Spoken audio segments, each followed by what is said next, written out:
Biyahe po tayo. Mayroon tayong pupuntahan, outing, team building po actually ng aming office. Dito po kami nakarating sa Subic, Camayan Resort po ng Subic Bay, Zambales. Kaya naman napakaganda, 'di ba? Ang ganda ng tanawin at ng karagatan. Napasarap po kami dyan sa 3 days stay namin. May program, may happenings, at syempre may swimming pool din maliban doon sa karagatan. Last day na po ito kaya ako'y nag-video na para mayroon naman po akong memories. Actually, December nangyari to para po sa aming team building at the same time relaxation naman kasi nga end of the year program ng aming office.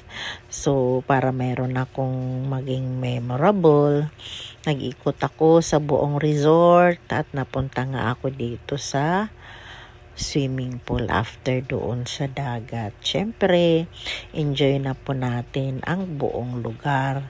Kasi hindi naman tayo lagi magpapabalik-balik dito. Pero ito'y pangatlong punta na namin dito. Halos every year dyan kami nag-i-enjoy pagka year-end evaluation. Lumabas kami. Actually, may pupuntahan kami dyan.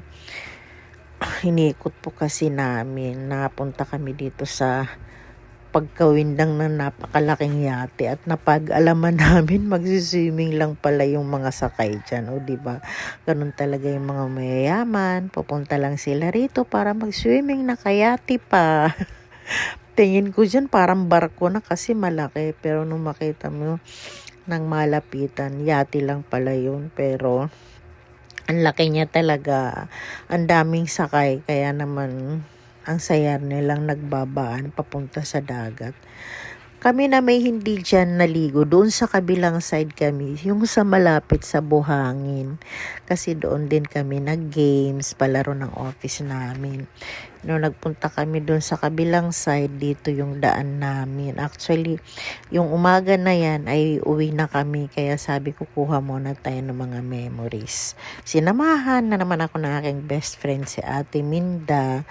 Kaya nahuli kami sa kainan yan. Pagdating namin saka lang kami nakapag-breakfast. After breakfast, nag-prepare na kami para makauwi kami. Pero syempre, ikutin muna natin kasi sayang naman ang pagkakataon kung hindi natin maiikot ang buong resort, diba?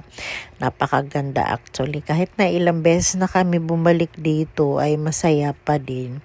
At nag-enjoy kami dyan sa Camayan.